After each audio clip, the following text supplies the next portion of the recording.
The brave men and women who have served our country faithfully often need our help to successfully transition back into civilian life. Brave Radio is here to highlight veterans and the companies who are making a difference in our veteran community. And now, the host of Brave Radio, Eve Nasby.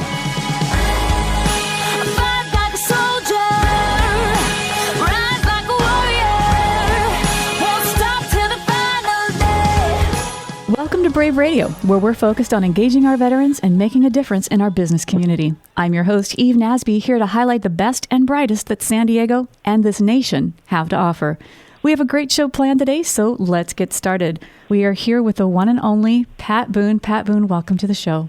Great to be with you. Thank you so much. And we also have in studio a gentleman that you had breakfast with that has made this connection happen, Gary Haribold. Gary, welcome. Thank you. You're welcome. Yeah, Gary ate most of my breakfast as well as you. I'm kidding. We got along great. Pat, you know what? We met, so this whole thing came up because you took the time out of your day, your very busy day, to sit with a group of disabled veteran-owned business owners in a room in Beverly Hills, and you were there to support those who are there to support veterans, and we want to thank you for that. And, you've got so many amazing titles, if you will. I mean, you're a singer, an actor, TV host, producer, songwriter, author. I could go on. There's 14 listed on your website. Yeah. But one of those things that keeps coming back is your passion and your love for the United States of America. So can you talk about that? Why were you there at the breakfast to support veterans?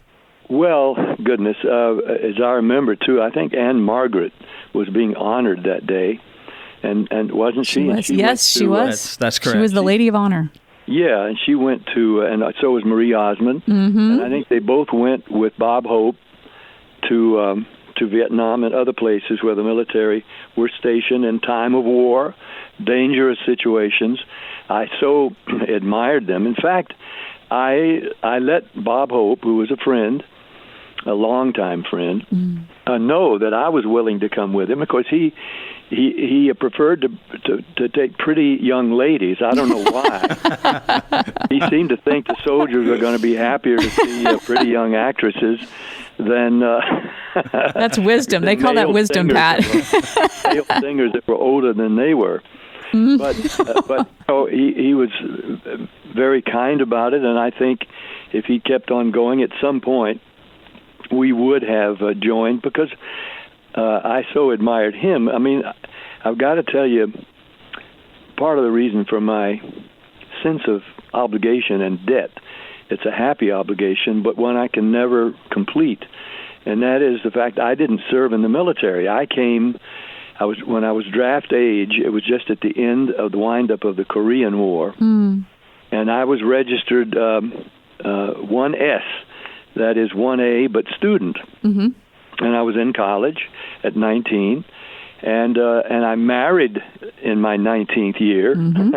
And you so did. I guess I would have been 1SM, Mm-hmm. not sadomasochist, but student married. And so when I went down and met with the draft board, I expressed a conscientious objection I had because of my church upbringing about killing, and I knew that one of the things soldiers trained to do, if necessary, is kill. So I said I would prefer, if it's possible. My mom's a registered nurse, and I would prefer to train as a medic, and I would be happy to go on the front lines. And I have a videotape of one of the decorated medical corpsmen who went out under fire in the Second World War, and himself was wounded, dragging wounded soldiers out of the line of fire. I was willing to do that, risk my life. I just didn't want to be enforced by the circumstance to perhaps take another life. I would prefer to be a medic. Mm-hmm. Well, because they never drafted me to begin with, mm-hmm. I never did serve. Now, of course, my feelings have changed since then. I'm no longer bound, nor have I been for years. If we're defending our liberties in our country and people are bound to kill us, to take away our liberties, then I feel just as if they were breaking into my home and my own wife and kids threatened. I now have a gun. I didn't used to, and I've trained to use it. because I believe we are certainly entitled to defend the lives of our loved ones, either home, our family, or in the streets, or in San Bernardino, or in a battlefield somewhere. If there are those dedicated to taking away our liberties and our lives, that we have certainly the God-given right to defend ourselves. And it's a horrible thing, a situation to be put into. But if we don't, then we become slaves or die. And so that's the choice. I didn't recognize it as clearly then, but if I had gone in, I think I would have been a medic. However, I didn't wear the uniform, and I've always felt this tremendous debt that I can never pay to those who have joyfully joined up proudly and trained to do whatever the government asks, their country asks, and have risked their lives, and many have given their lives and limbs. And now today, so many, we have even battlefield procedures to save lives, even if limbs are gone and brain damage and all these things occur. And so many survive that wouldn't have in previous years at Guadalcanal or Normandy, or serious wounds were the equivalent. It was death. Now we bring home men and sometimes women without limbs, without all their mental or brain capacities, with their vision and so many other parts of their bodies maimed or gone, and they still have lives to try to carry on.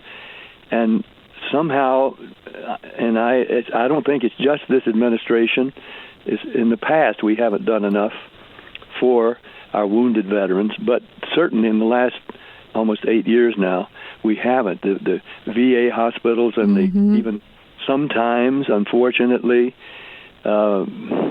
misadventures or mishandling of funds and high salaries and things like that at VA hospitals without enough attention being given to the vets themselves, and with long lines waiting for help. Sometimes they die before they get the help they're entitled to. It is a tremendous shame. Yep, and what we had the gentleman on right before you, Pat, was Congressman Duncan Hunter, and one of his passions, and he was a Marine, first Marine elected, and it saw combat in Iraq and Afghanistan, elected into Congress. And so now he has this upsurgence of people in Congress who have served in our military once again. So that's a good thing for us. You're listening to Brave Radio here on KCBQ AM 1170, streaming live on the web at am1170theanswer.com. I'm your host, Eve Nasby, here with the one and only Pat Boone, talking about his love and passion for our veterans and for our country. And you know, Pat, you did not serve, nor did I, but there is a way that we can serve those who have served us. And one of the ways that you've done that, using your gifts and talents in music, is that you've created a DVD and a CD for my country. Can you talk about those projects? Oh, yes. Goodness, let me shut this phone off here. It's probably Marie Osmond calling. Tell her I said hi. She won't leave me alone. She just won't leave me alone. She's got all her brothers, and that's not enough.